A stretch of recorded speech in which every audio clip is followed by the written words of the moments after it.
Il est écrit dans Hébreux 11:6, « Or, sans la foi, il est impossible de lui être agréable. Car il faut, c'est pas une suggestion ici, hein, il faut que celui qui s'approche de Dieu croit que Dieu existe et qu'il est le rémunérateur de ceux qui le cherchent. Rémunérateur comme le récompensateur, j'invente un mot ici, là, le récompensateur de ceux qui le cherchent. On voit ici dans ce verset s'approcher de Dieu et puis le rechercher. On ne peut pas rechercher Dieu si on reste loin de lui. Il faut s'approcher de lui pour pouvoir mettre vraiment sa confiance en lui qu'il existe. Comme quelqu'un l'a si bien dit, vivre la foi chrétienne n'est pas vivre sa vie avec l'aide de Dieu, mais c'est laisser le Christ vivre sa vie en nous. C'est ça. Parce que souvent on entend « Aide-moi à vivre la vie chrétienne ». C'est plutôt « Seigneur, viens vivre en moi, je m'approche de toi, je crois en toi, je mets ma confiance en toi ». Ça, c'est toute notre vie chrétienne comme ça. À partir d'avoir cru en lui, c'est la même chose pour la vie chrétienne, le service chrétien. Il dit de le laisser, de s'approcher de lui, de le laisser vivre en nous. Donc, la maturité chrétienne reconnaît Jésus comme étant sa propre vie. Christ est ma vie. Qui est-ce qui a dit ça? L'apôtre Paul. Hein? Christ est ma vie. On va voir le verset tantôt. Par conséquent, cette portion de notre vie qui n'est pas de sa vie à lui, en nous, n'est pas vraiment ce qu'on pourrait appeler la vie chrétienne.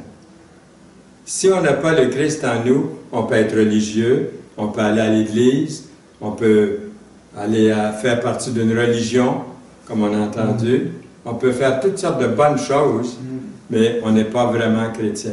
Chrétien, c'est d'être chrétien. Hein? Ça vient du mot Christ. Il les appelait les chrétiens. C'est ça vraiment que ça veut dire. Nous sommes des chrétiens parce que Christ vit en nous. Alors, une telle vie, pourtant de service, de dévouement qui n'est en fait qu'humaine. Bien des gens vivent une bonne vie, mais c'est une vie humaine. Même ils se nomment humanistes, ces gens-là.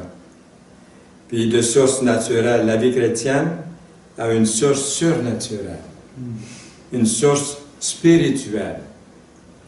Paul, lorsqu'il s'adresse aux Philippiens, insiste « car Christ est ma vie » dans Philippiens 1, 21.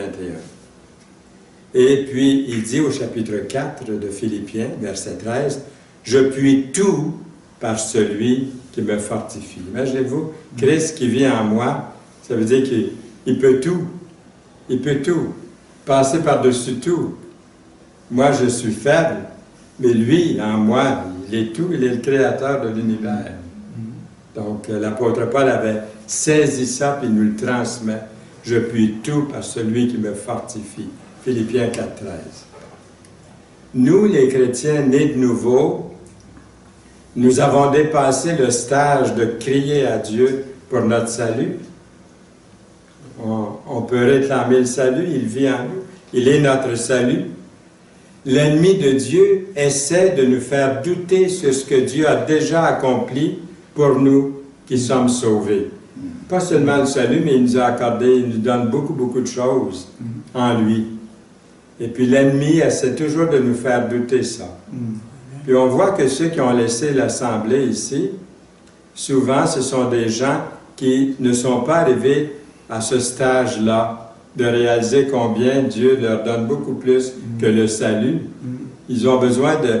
Le Seigneur leur a donné aussi la persévérance, leur a donné de grandir leur foi. Ils n'ont pas été chercher ou réclamer ce que Dieu avait en réserve pour eux.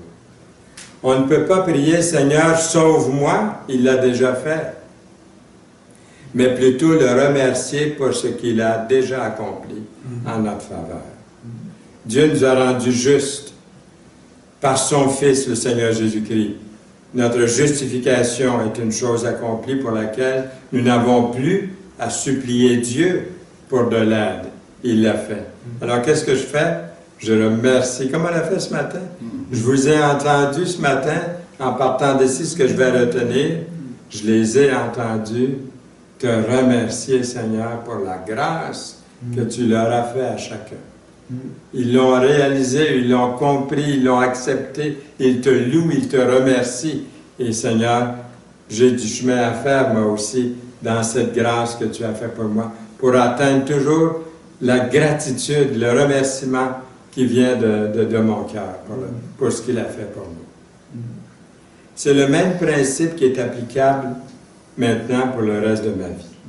Ça commence comme au salut, mais ça continue.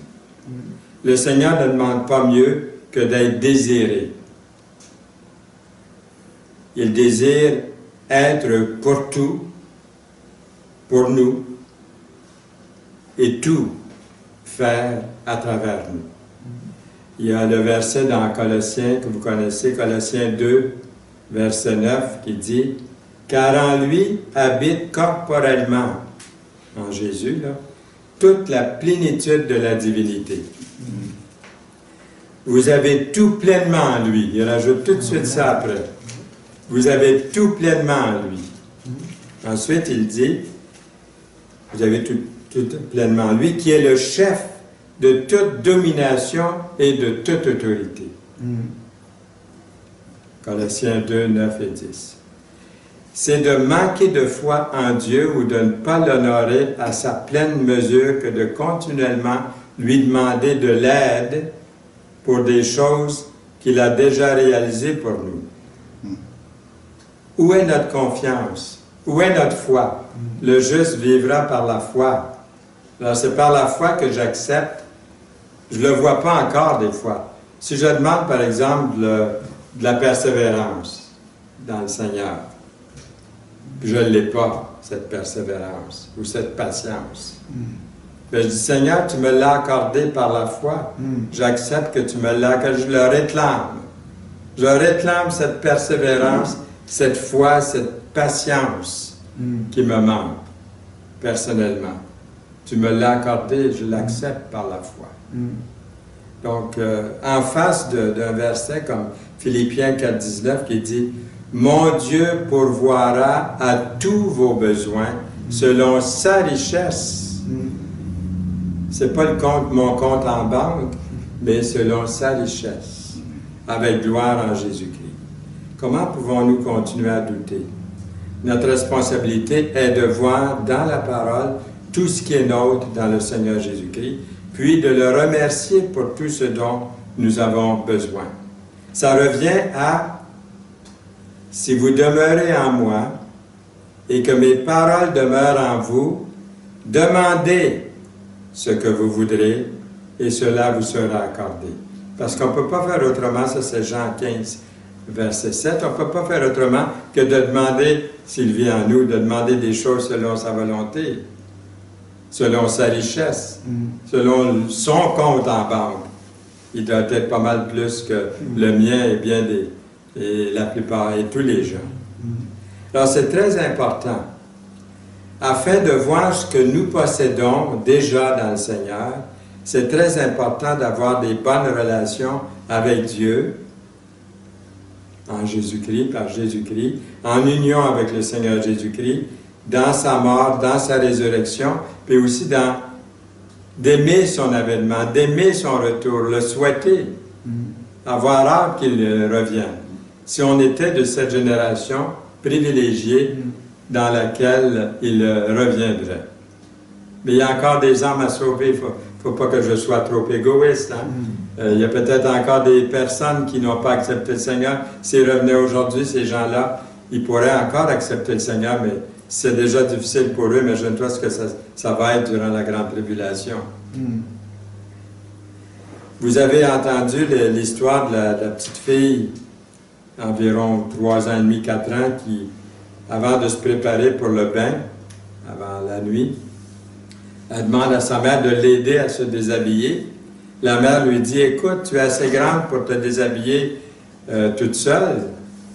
Oui, répond la fillette, mais parfois les gens ont besoin de quelqu'un de toute façon, même s'ils savent comment faire eux-mêmes. Donc, elle a réalisé que c'était pas simplement qu'elle pouvait se dévêtir elle-même, mais ce qu'elle voulait, c'est la présence de sa mère. Sa mère soit là, quand même. T'sais. Puis Dieu, c'est pareil avec nous. On pourrait se débrouiller, on pourrait dire, je peux me débrouiller, j'ai pas besoin de Dieu. On fait erreur. On peut dire, Seigneur, j'ai besoin de toi. J'ai besoin que tu sois là.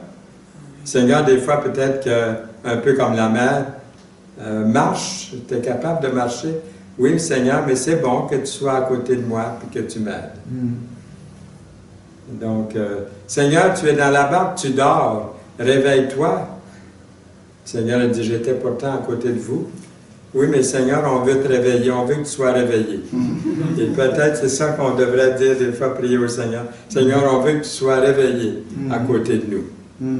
Pas qu'on manque de foi parce qu'on vit par la foi, mais Seigneur, on voudrait. Dans Jean 16, 24, il est écrit, « Jusqu'à présent, vous n'avez rien demandé. » Jésus qui dit ça. Il dit, « Jusqu'à présent, vous n'avez rien demandé en mon nom. Demandez et vous recevrez, afin que votre joie soit parfaite. » Encore une fois, si Jésus vient en moi, je vais faire attention à ce que je demande. Combien de temps mon propre fils, quand il était jeune, me demandait un couteau. Il voulait un couteau, parce qu'il avait vu ses amis qui avaient des couteaux. Il se faisait des tirs roches, puis il gossait, là, il faisait des petites choses. Puis... Alors, il voulait un couteau. Puis moi, j'ai dit, un couteau, tu peux en avoir un dans ma présence. Quand je suis là, tu peux avoir un couteau. Je vais te montrer comment t'en servir. Puis plus tard, dans les camps, les jeunes étaient là, ils voulaient tirer de la carabine. J'ai dit, vous allez tirer de la carabine quand je suis là. Je leur ai donné un cours, comment tirer de la carabine. Il faut être près du Seigneur parce qu'on vit avec le danger continuellement. Satan qui rôde autour de nous comme un lion rugissant.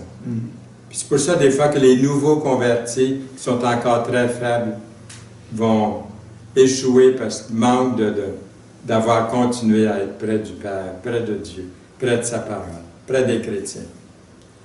L'apôtre Paul dit, « Tout est à vous » dans 1 Corinthiens 3, 23. « Tout est à vous, et vous êtes à Christ, et Christ est à Dieu. » Et puis ailleurs, notre verset d'aujourd'hui, « Puisque sans la foi, il est impossible de lui être agréable », eh bien, on pourrait dire, il faut que celui qui s'approche de Dieu croit que Dieu existe et qu'il est le rémunérateur de ceux qui le cherchent. Si on le cherche, si on met notre confiance en lui, il nous récompense. Il répond à nos prières. Ça, vous l'avez expérimenté sûrement. Des fois, on n'a presque pas insisté auprès du Seigneur pour quelque chose, puis il nous l'accorde, puis on est surpris de voir qu'il l'a fait. C'est pas dans tout ce qu'on demande. Mais lui, il sait ce qui est meilleur pour nous. Ou des fois, on demande quelque chose, puis c'est le contraire qu'il nous donne. Puis là, j'essaie de défricher, ou déchiffrer plutôt. J'essaie de déchiffrer ça. Est-ce que ça vous arrive des fois? J'ai demandé quelque chose, j'ai eu le contraire. Comment déchiffrer cette affaire-là? Mais le temps, lui, il a le temps en sa faveur. Hein? Un jour, c'est comme l'éternité, puis l'éternité comme un jour. Et des fois, c'est après plusieurs années que le Seigneur donne la réponse. Puis à l'âge que j'ai maintenant, j'ai pas mal de réponses qui arrivent avant d'aller rencontrer le Seigneur. Parce qu'on a toute une vie. Et surtout, j'ai eu, comme peut-être d'autres ici, j'ai écrit un journal pendant plusieurs années. Quand je lis mon journal, je vois combien le Seigneur m'a béni dans ma vie. Mais au moment où je l'ai écrit, je ne le voyais pas comme ça.